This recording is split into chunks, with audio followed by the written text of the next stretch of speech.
16th year of fun-filled festivities, flamboyant art pop-ups, flavorful activations, and fiercely coveted Northside community. Flow with us on Thursday, July 28th, Friday, July 29th, and Saturday, July 30th, 2022. For more information, visit westbroadway.org or Flow Over North on Instagram. Got the club.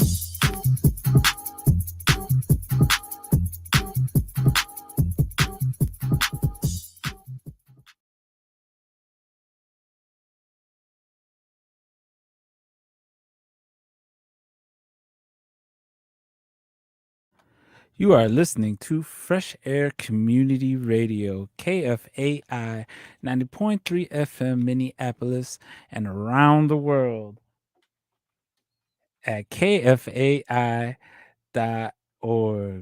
All right, I think we may be live. Let's join conversations with Al McFarlane in process.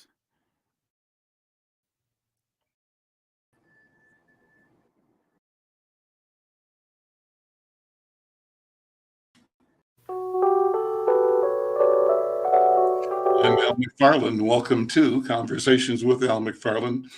Glad to be here and glad to have you along as well. Today is Tuesday, July 19th, 2022. We're in a scorcher right now here in Twin Cities, and I think over much of the country, even much of the Northern Hemisphere. Sounds like heat is a big problem everywhere.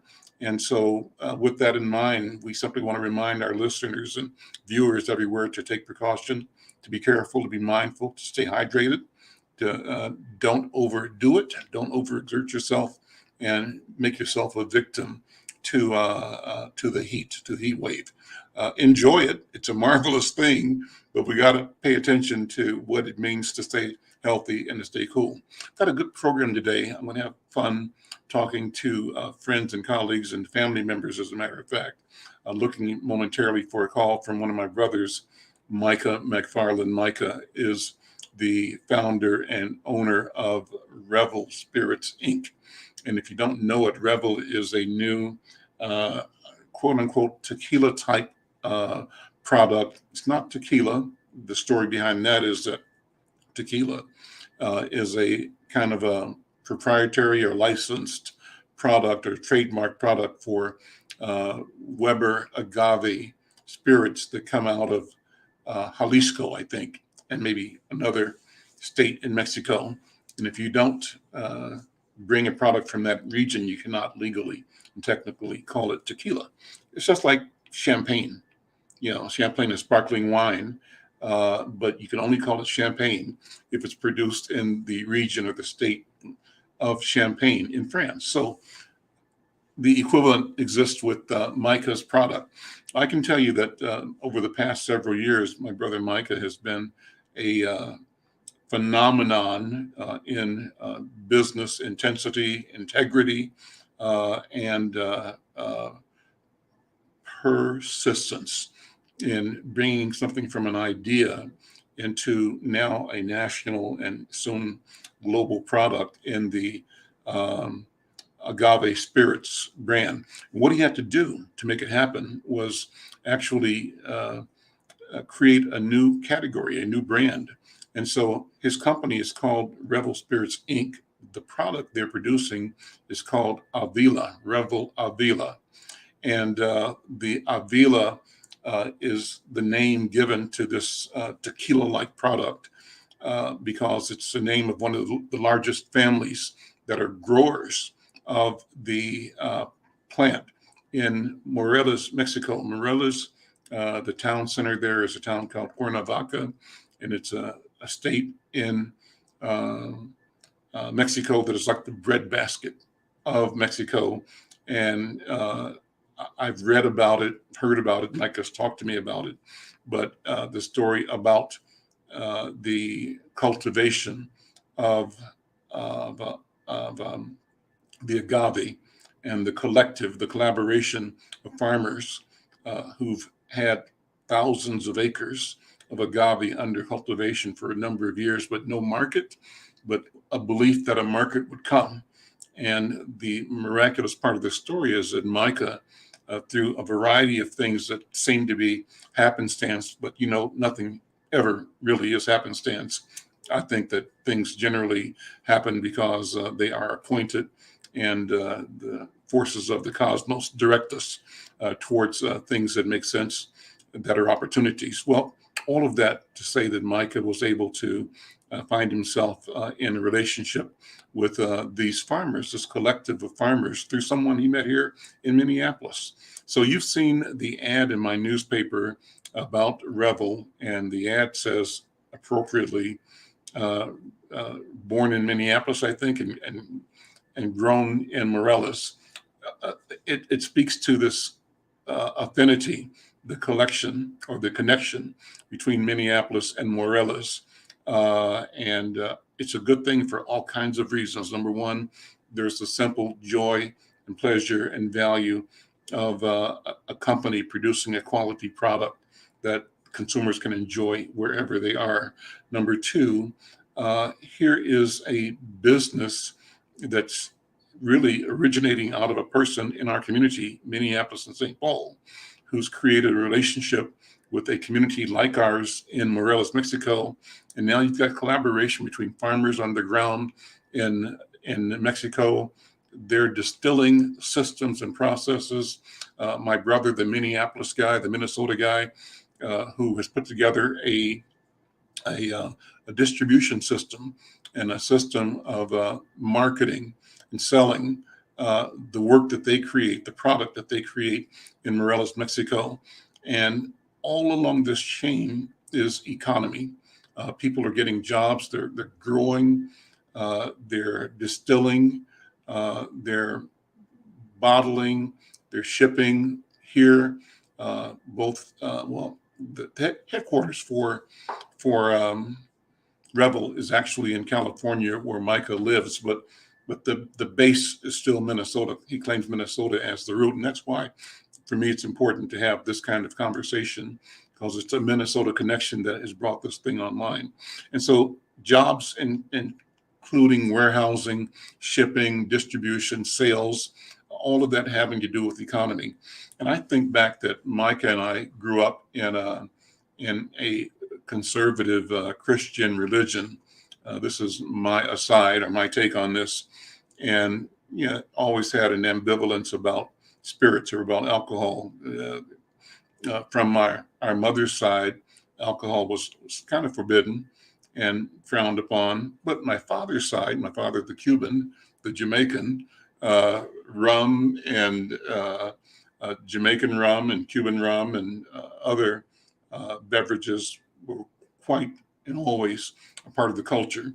So we grew up with this ambivalence about it. But one thing that I had always said to Micah and to myself growing up was that how can, and to answer my questions about church, about alcohol on the one hand and religion on the other hand.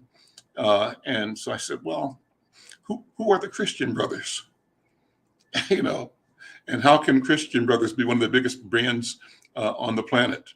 And what does it mean? And then what about the best winemakers in the world are monks in monasteries in Europe? So anyway, that line of thinking sort of freed me personally to have an open and accepting attitude about the, let's see, I'm getting a call in. Hold on one second. I'm distracted for a second by a call on my Facebook from my colleague in Colombia, who will be joining the program momentarily as well. So I'll come back to that in a second.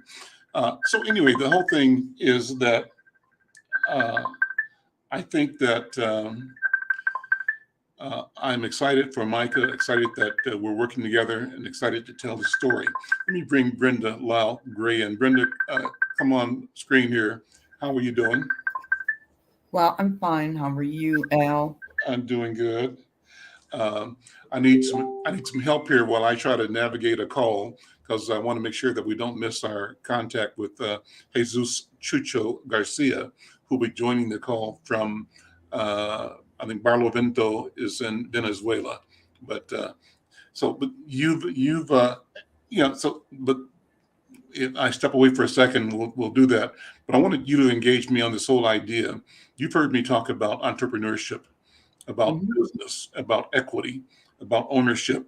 And to me, what I am doing as a business person and what my brother Micah is doing as a business person, and what my brothers Wayne and my cousin Phil, the musicians, do is the business of the work we do.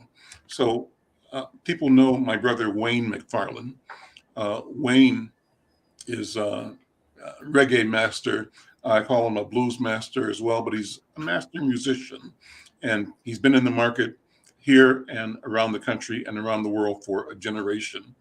And I love talking about what he represents because not only is he creative, but he's an entrepreneur, and he's approached the work with business.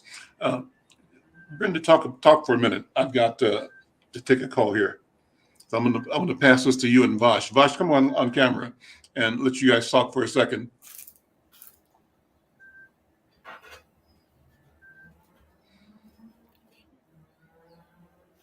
Am I muted?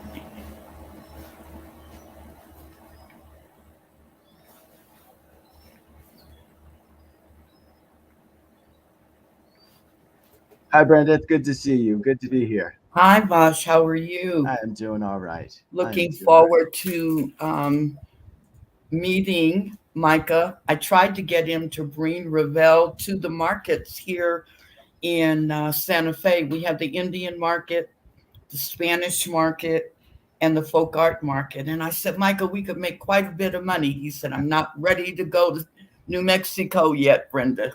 So I'm going to fuss at him just for a minute. Look, well, I know that I have a bottle on the way to me, so I can actually try it. And I'm actually going to bring a bottle of the silver because they have a few different varieties of tequila. Have you seen the website? I've seen the website. And it's really quite amazing. It is. I love it when they filmed in the fields and showing the farmers. And I mean, the connection is beautiful. Yeah. But par for the course for the McFarlane family. They're all talented. and that's a good thing. Yeah, you know, absolutely. We came up in a kind of a tough time. And so to see everyone branching out, but, you know, Kamal has done so well with Coca-Cola, and Burnell is, you know, the brilliant dean professor. So really proud of them. Wow. And this one, 40 years in the business. One of my best articles, Vash, I called him the media mogul and the mayor. It was when Jacob Fry and Al got together, but, you know, quite a relationship with all of these Kansas City people, Dr. Peter Hayden and Tyrone Terrell. So sometimes we get on and we Kansas City and Vine and 28th in Brooklyn and the whole bit. So it's been a lot of fun. I'm not saying I'm feeling the best today, but I'm here. Well, Brenda and Vash, thank you for kicking in here. That was my brother Micah calling, and the link wasn't working, so I resent the link. He might be ready to join now. Vash, if you look out for him, you can bring him on. Fantastic. I'll bow out and I'll bring on Micah. There he is. Yeah. Hi, everybody. Hey, Mike, how you doing, man? I'm good. Just, you know, running and ripping and running, you know, so how's everybody doing? We're doing well. You don't know Brenda. She knows our family. Brenda and I were in kindergarten together in Kansas City. I've talked to her before, though. You talked to her before, right? Okay. Yeah. Okay, that's right. Sure, certainly. I said I was going to fuss at him because I wanted Revel down here in Santa Fe, but I'll wait, Micah. I know. It's coming, you know. It'll be there. We're, you know, state by state, you know. And look at the two of them looking like twins. Boy, that McFarlane just runs through that family. Well, Micah, thanks for joining the program. So let's do some background. What I do all the time is simply talk. I kick it, chat. And in fact, Wayne is calling me now on the line. So Vosh, send the link over to Wayne McFarlane too. If you've got him in your system, he might be able to join. If not in video, he can join by audio. But Micah, what I want to do is just like we always do, is have an unscripted conversation, tell stories. And let me start by saying, before you came on, I was giving my take on the Micah McFarlane story, how proud I am of what you've done, that you represent tenacity, perseverance, brilliance, business acumen, and you've done what no one has done before, certainly in our family, but very few in our culture have made the kind of move that you've made. You're in rare company in terms of entrepreneurship and business and innovation in connecting an idea to reality and bringing that from idea stage into marketplace where it's a viable business. But I was also saying that we grew up in a religious kind of family. I think I had more religion than you did because I was older. So absolutely, I was on the front end of the religion. You were in the middle, right? And so I had to wrestle with the idea of our mother's side of the family had a negative attitude towards alcohol, right, about drinking, but our father's side, Cuba, party on, a good drink, Jamaica, the best rum in the world, Cuban rum. And so we had both of those things operating, both being true for us as we grew up. And I said that the way I resolved it was that I looked at, through my reading and through research and just through hearing, how come Christian Brothers is one of the biggest brands on the planet? Right. And so if the Christian Brothers can do this, how come the Catholic Church in its sacraments is using spirits? And how come some of the best wine in the world is made by monk communities? Right. All that resolves towards me saying, you know what? This is a business that we should be in.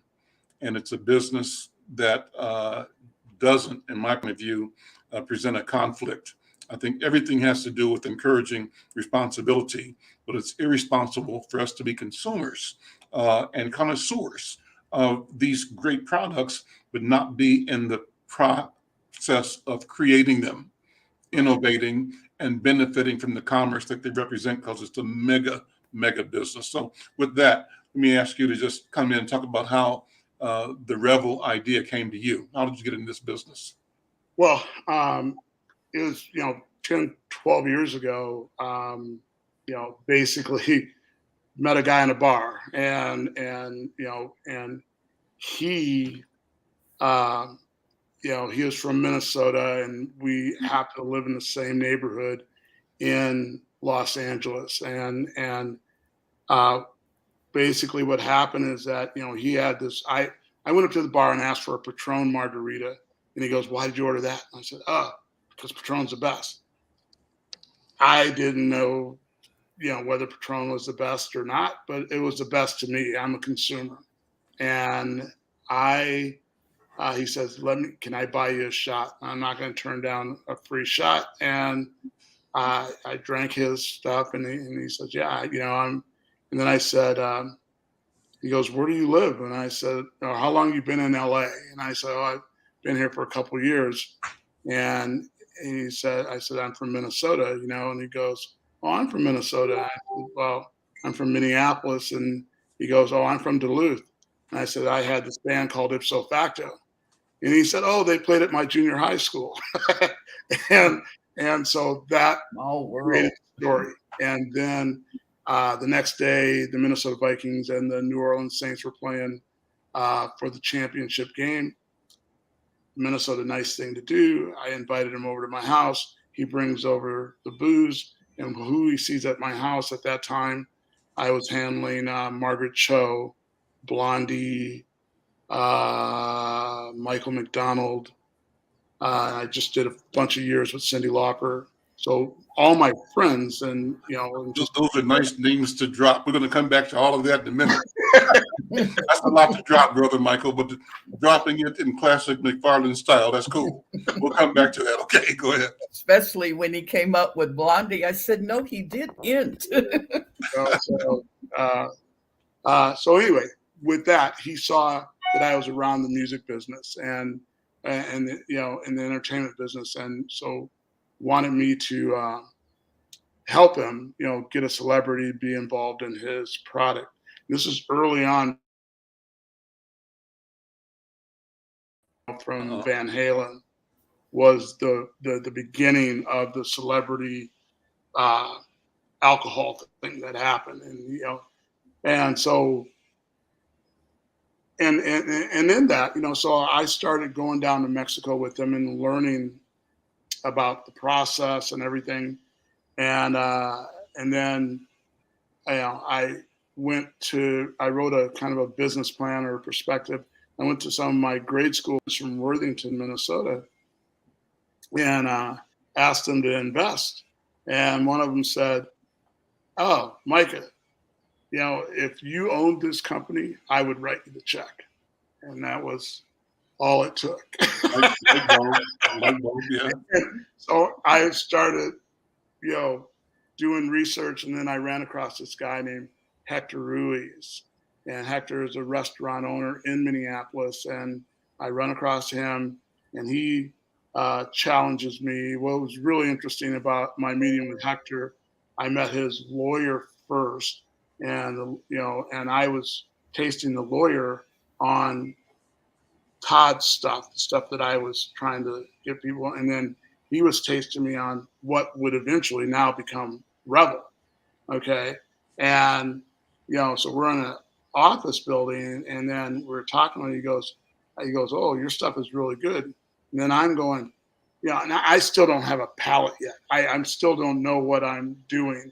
And I said, "Well, this tastes really different," and he goes, "Would you like to meet the source?" I said, "I could go to Mexico next week, but I got to go do this." And he goes, No, right here in Minneapolis." I said, "Really?" He said, "Yeah." He said, "Meet me at Cafe Ina at 6:00. And I'm going, "Oh no, my best friend from grade school. He's going to drive an hour to see me at the same time." And I'm going, "Oh, and this is where Elizabeth, my wife, would always say, you can't be killing two birds with one stone. You're always trying to do 2 or 3 birds with one stone." And I said, and I called Blas. I said, "Blas, I know that, you're driving an hour and a half to see me, and I go, but I have this opportunity to meet this guy, and he goes, "Oh yeah, Elizabeth's talking about you, 2 birds with one stone." I said, "Yeah." He goes, "Okay." So he goes, "I'll go to the meeting with you." I said, Great. So Blas and I go to the meeting, and we're at Cafe Ina, and the lawyer guy is on the other side, and Blas and I are sitting at there. And Hector comes up to the table. He looks at Blas, he looks at me, and he goes to Blas in Spanish, "How do you know this guy?" And then Blas in Spanish speaks back, says, "We're best friends from Worthington, Minnesota. There was one black family and one Mexican family in Worthington, and we became best friends." And then Hector just smiled and started laughing, and then spoke in perfect English, "How you doing?" And that was the intro. That was it. Was like that was the seal of approval. Was my best friend from grade school, Las Gonzalez. Let's back up and go through some of these things. You have to talk about good story, number one. Yeah. I'm Al McFarlane. This is Conversations with Al McFarlane. Thank you for being here. Talking with my brother, Micah McFarlane. Micah is number 7 in our family. We were 12. My mother and father I was born in Kansas City. And about 1965, the family moved from Kansas City to Worthington, Minnesota. Micah went to grade school and high school, I think, or grade school for sure, in Worthington. And our youngest brother and sister were actually born in Worthington. So true Minnesotans. I still get a laugh or wonderment when I tell people that my Minnesota home is Worthington. But it panned out because you were really you grew up Worthington. I did not. Yeah, You right. grew up Worthington. So talk about being a kid in Worthington and how you and Blas became the very best friends in that friendship. That one, but most of your friendships from then are still alive today in an unbelievable way. Yeah, I mean, we grew up, just kids, from 5 years old, and there was a few N-words in the process and stuff, but that, as you learn, that stuff is taught by adults, and stuff. So, but just as a kid in Worthington, I got the good books, good schools, small classrooms. Opportunity was there, but I did the same thing every little farm kid did. I walked the soybeans, I tasseled the corn, I did my snowmobiling and ice skating and playing hockey and football and baseball. We went spear fishing and bow and arrows, and we had wrist rockets as kids, these high-powered slingshots. We learned how to do Polish cannons, where you take a bunch of lighter fluid and you tape a bunch of cans together and put a tennis ball in there. And we'd have these fights as 8-year-olds, and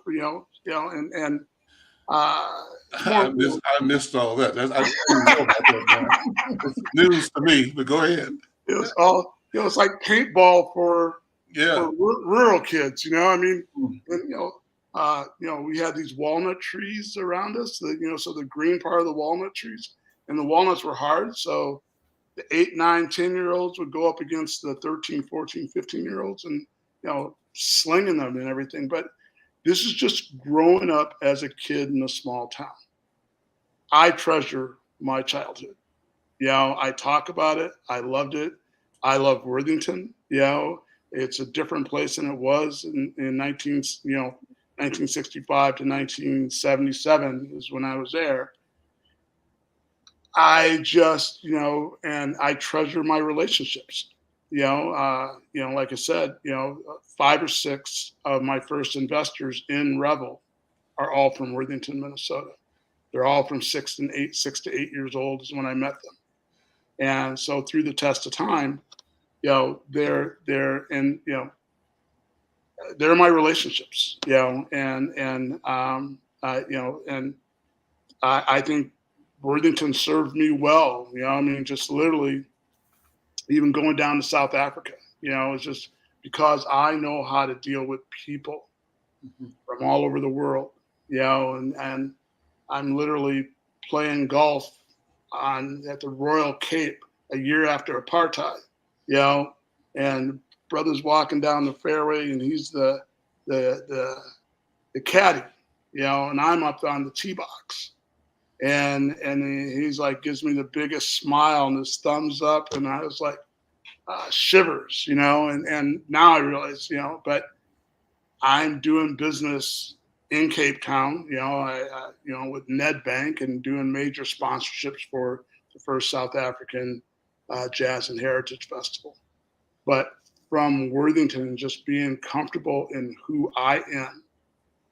I'm so comfortable in my skin. I am so comfortable with anybody that just being true to yourself and, just say, I don't say poor me. But as I'm saying this, I understand we got a whacked out world here, and stuff. So don't, I just, I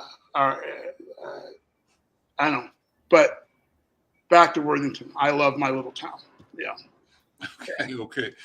And I remember a story where when I came back from Worthington, I think to Worthington from being in the Navy, I was in the military, and I came back to live in Worthington for 1 year before I came to the University of Minnesota here in Twin Cities. And I remember Wayne and Juju and Greg maybe having some drums and guitars in the basement of our house on Paulson Avenue in Worthington. And they might have been just arriving at this time because I think Wayne was playing guitar and had Juju sitting at the drum set or Wayne was playing drums and had Julian on bass. I'm not sure which. What I recall was Wayne's uncanny ability to teach and direct Julian only by raising an eyebrow, by tilting his head, by a smile, by a frown, by some contortion of his face. And I said, I'm looking at this, and Wayne is directing our younger brother, Julian, who didn't know how to play any music at that time, but he picked the instrument up and started playing and played perfectly. So what I'm witnessing is both mastery and mentorship, training, and I'm witnessing the spirit at work.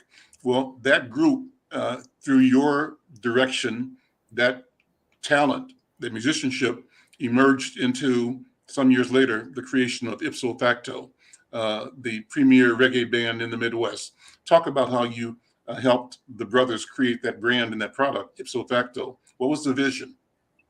Well, what happened was in the beginning, I would follow, Wayne was in a band called Shangoya, and then I was working at Duffy's, and then Duffy's is a bar in South Minneapolis. And then Wayne went from that band to the Tony Brown band.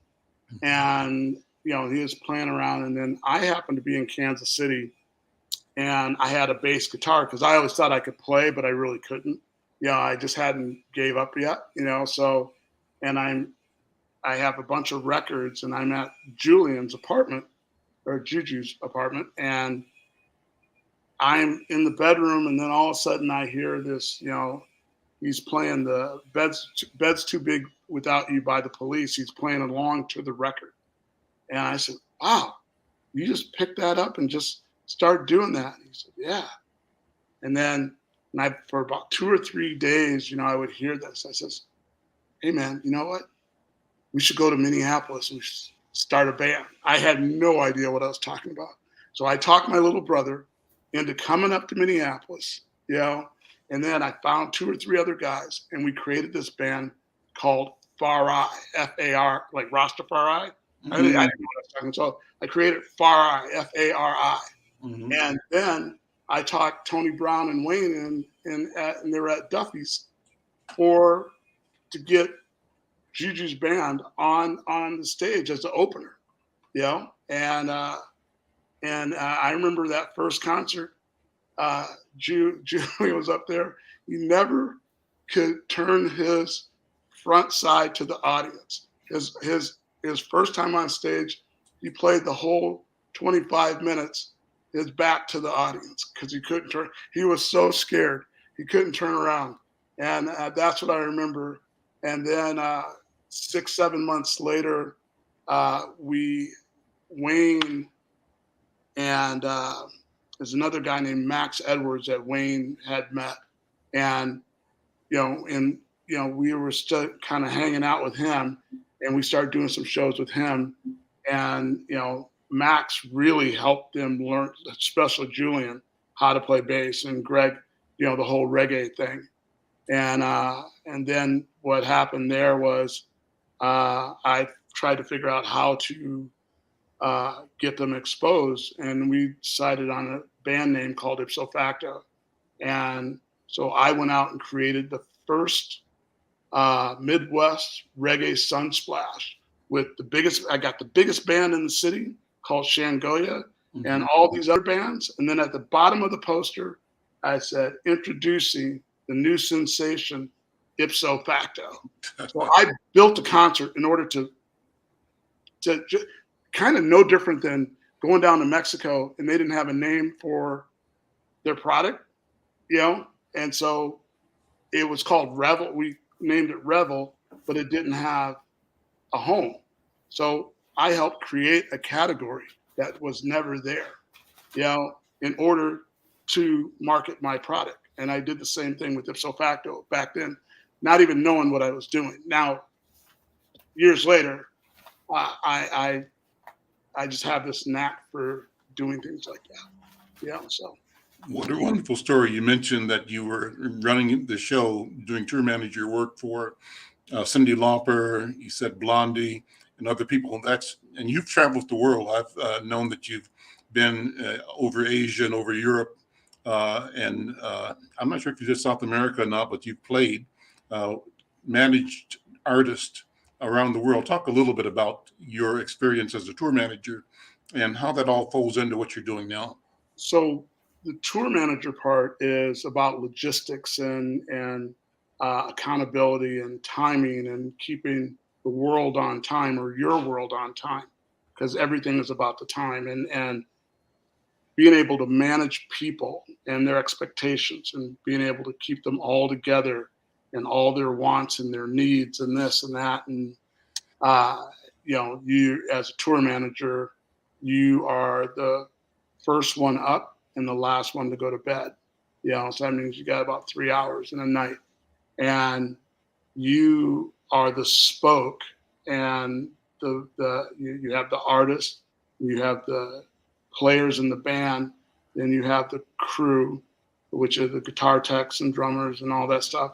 But then you have buses, trains, planes, automobiles, all of that, and you're moving basically a circus from one venue to the next, and you set up, do the show, and you take it down and you move on to the next place. And so you're working months out because you got to do all this in advance. And so you got a show that's in November. You've been working on that show since July, and you just got to keep that moving. And I think that being able to go around the world, being able to, I've been to Russia, I've been to Israel, I've been every country in Europe, Iceland, and all across Canada, all across. I've been there, all 50 states in the United States. Didn't do any shows in Mexico with any of the bands I had. I did Caribbean, all the different islands and stuff. And then, like I said, I was in South Africa. But what uniquely helped me and helped this business is being able to keep up with logistics and because I'm moving bottles and pieces and all this stuff around, managing the process. I have bottles coming from China and filling them in Mexico. I have a bunch of product that just landed today at Schaefer here in my place, and I got another container of bulk liquid that has to go up to another distillery in order to create our canned products. So I've got a lot of moving parts. I have salespeople and brokers and all sorts of the country. We're in 15 states and growing every day, and building another state. I'm going to meet some guys from South Africa that want to, buy my product and send it, I'll do that. And same with Japan. So I think I'll be in Japan in November, December for a week. So we're just building. So I think that, the touring. And then one of the things that is really important is, if you notice throughout what I've been talking about, I have a collection of relationships that I keep relationships. And I built, one place would go at a certain age, you say, I built a Rolodex. And another age, you say, I built a database. And now, and it just relationships. You got to keep building them. So, yeah. Fascinating story. I'm Al McFarlane. You're listening to Conversations with Al McFarlane. My guest on mic and on camera right now is my brother, Micah McFarlane. Micah, the driving force, organizing, management-wise, around ipso facto, a manager of a number of other national acts, tour manager for them.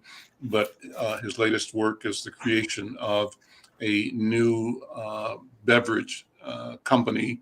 The company is Revel Spirits, Inc., and the product that people know already is Revel Avila. You mentioned a little bit about creating a new category, and I, before you came on, Mike, I talked about, you can tell me if I reported this out properly or not, that people refer to the product as tequila-like, in that it's made from the Weber blue agave plant. But if it's not made in the state of Jalisco, it cannot be called tequila. And so, therefore, the challenge that you had and the challenge you met was in selecting and creating a new brand. So you have not only created this business relationship to create and market product, but you created a new space in the universe of agave spirits, right?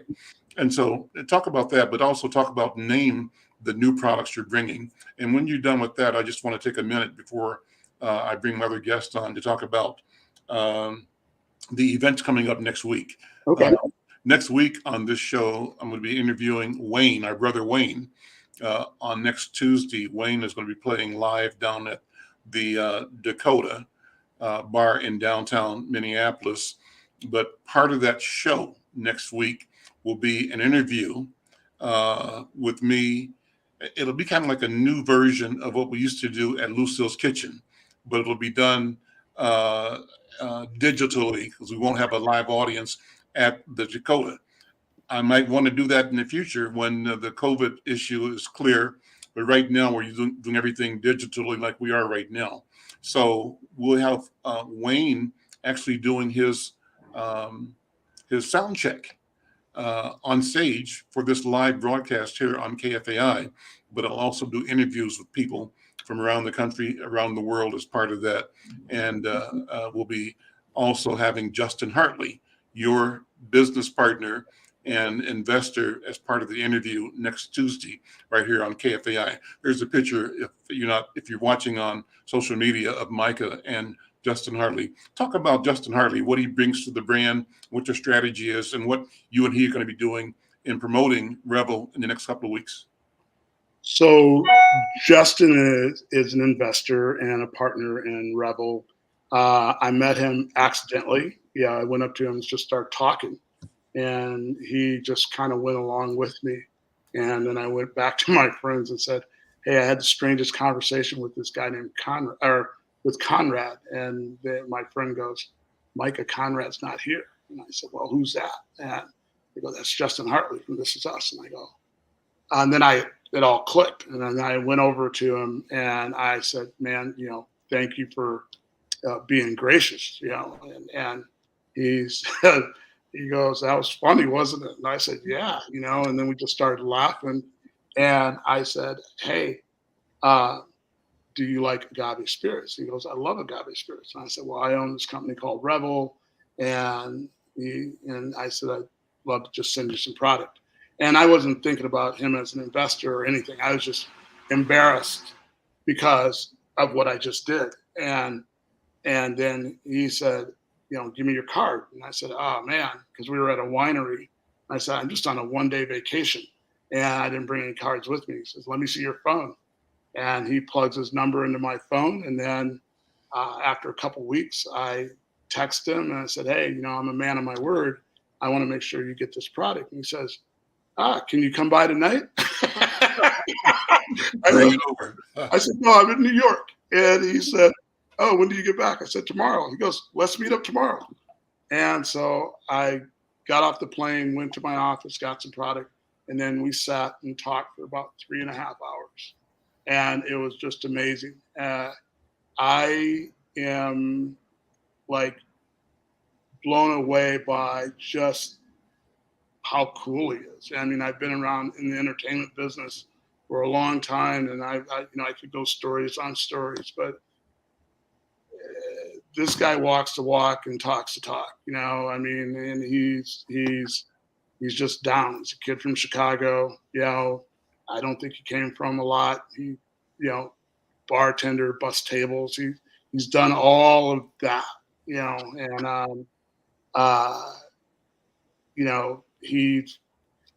just hit it off. We talk about a lot of stuff besides, the liquor business, but and become real genuine friends.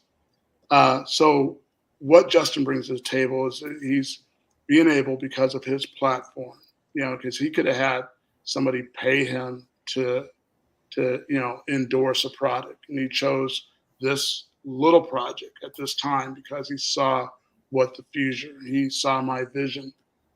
And so, with that, he's using his platform to help amplify what we are in getting liquid to the lips and, and telling the story. He's gone down to Morelos and everything, and he met everybody, and, he's the authenticity is amazing, and so what we're doing here is that we're a sponsor for it's live at the Hildy. It's an amphitheater out in Plymouth, Minnesota. It's on the 28th. We're a sponsor. There's all sorts of Revel product out there, tasting tables and everything. And he is going to announce Gary Clark Jr. on for that show. We're doing a lunch that is going to be at Oliver's. That is on the 28th at noon, and it's in a place called Oliver's in Blaine. And it's really an exclusive lunch. There's only room for 32 people. So we're excited about that. And then on the 27th, there is out at the Westin Hotel, it's a happy hour where Justin is a true bartender. So he's going to rock his skills out there as a bartender, So people can meet him then? People can just come and they'll have to buy Revel products in order for him to make a drink. But he can't do all these people at one time. Right. You got a team. Yeah. And so we're doing that. And, there's a couple TV spot things we're doing on KSTP5 and also WCCO and stuff. And so he's here just spend a couple days, and he's heard about all of us McFarlanes. I said, get ready. There's a bunch of us. Yeah. Micah, let me introduce you to a couple of friends of mine. Sure. One is in Barlovento, Venezuela, and one is in Bahia, Brazil. And you may have known Maestre Sena. He is a capoeira master teacher here in Minnesota. He recently moved back to his home, Bahia. And Jesus Chucho Garcia is a person that I've known about and admired from a distance for years, but in the past few weeks had a chance to begin developing a relationship, a conversation with Jesus Chucho Garcia is a diplomat who represented Venezuela both in the United States and in several countries in Africa and also in South Africa. Recently, I was watching some of the video conversations and presentations he's made that are on YouTube. And I tell you that he is a visionary fighter for human development, for freedom, for liberation. And he is one of the leading thinkers, I believe, in the idea of identity, of creating awareness about our identity as Africans in the New World, as New World Africans. I read a piece of, so we've been we just started a series in the newspaper. We've restarted a series we call Afrodescendentes, Afro-Descendants. And the idea is that why don't we bring and give voice to our presence throughout the hemisphere? The problem is in America, we're so short-sighted that we think that where we are right now is the whole deal. Right. But there are more of us, African, Black people, in Central and South America than there are here. And to the degree that we don't know each other and have relationship with each other, we limit ourselves in the development of our potential and in the pursuit of justice for all of humanity. Right. What you are doing, Micah, in creating an entrepreneurial bridge between the Morelos community and the market here is exactly what we have to do, is not be limited to the idea that we only have our 4 square blocks, right, that we have an opportunity to have some say in. We have to look at the entire world, and we can look at each other throughout the world and determine that we can have relationships, you named it, networks that are beneficial, that are business, that are profitable, and the profit is is driven by a sense of justice, of fairness, and equity and equality. Brother Jesus and Brother Maestre Sena, bring them both on board. Let me introduce you to my brother, Micah. Micah, both Jesus and Maestre Sena are musicians as well. Oh, wow. They know the culture, they know the music, and they both have been innovators in that whole arena. How you guys doing? Buenas tardes, mis hermanos. ¿Cómo están? your brother Al, your Spanish is very good. It's very, very, very, very good. Okay, thank you for that invitation for conversation. One little about what happened now in Colombia. No, you know, yes. Now in 10 days is the new government in Colombia for Petro, and the other is the black vice president Francia Marquez Mina. Mm-hmm. It's very important that history in Colombia, okay, is for first time one black woman arrived to the gobierno, to the power, no? But in this moment, it's very important that no is easy conquer the power in Colombia. Okay, they arrived to the government, pero it's different. Arrive to the government, okay, take the power. What happened in this moment? In this moment, the fierce challenger is conquer the peace. Mm-hmm. Why is very important in this moment conquer the peace in Colombia? Remember, for example, the last 3 years in Colombia, 3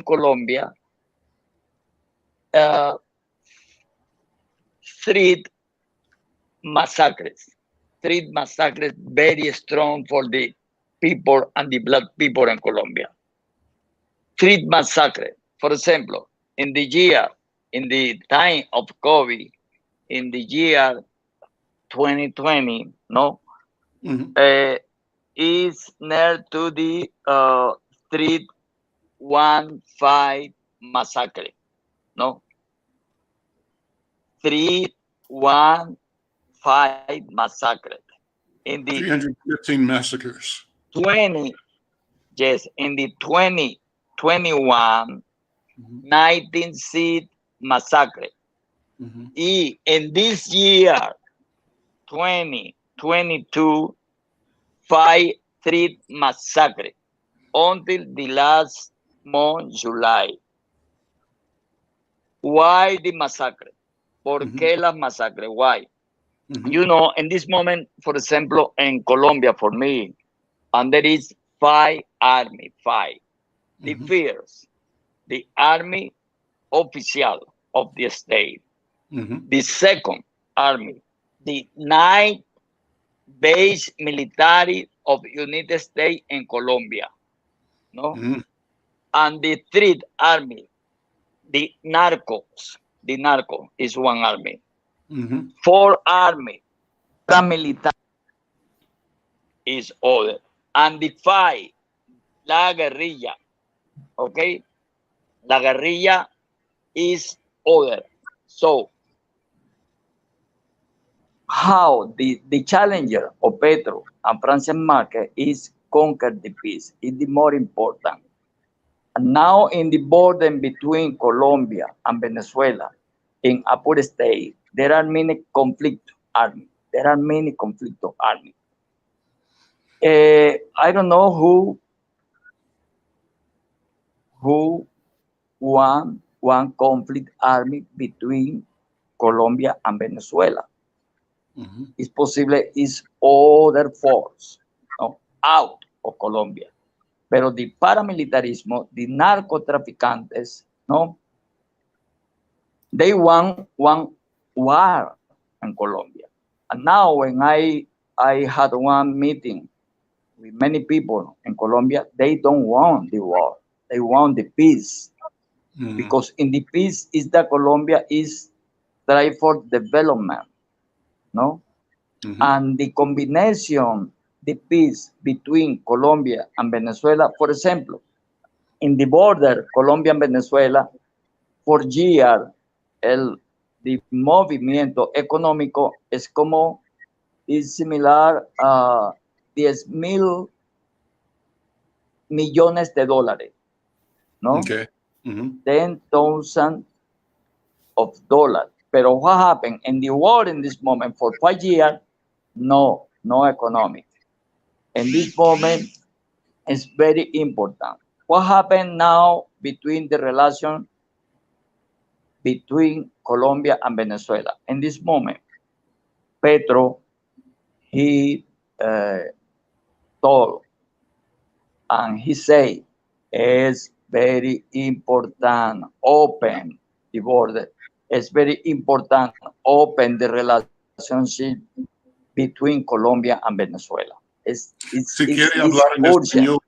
Okay? It's urgent la relación. Porque the develop económico, el desarrollo económico of Colombia depend many of Venezuela. All right? And part the development económico of Venezuela depend in Colombia. And we are brother. We are brother. The father of the nation of Colombia, Ecuador, Peru, Bolivia, Venezuela, and Panama, the name is Simón Bolívar. Is one vision. The integration is very important, the integration. For that, in this moment, we support the dialogue.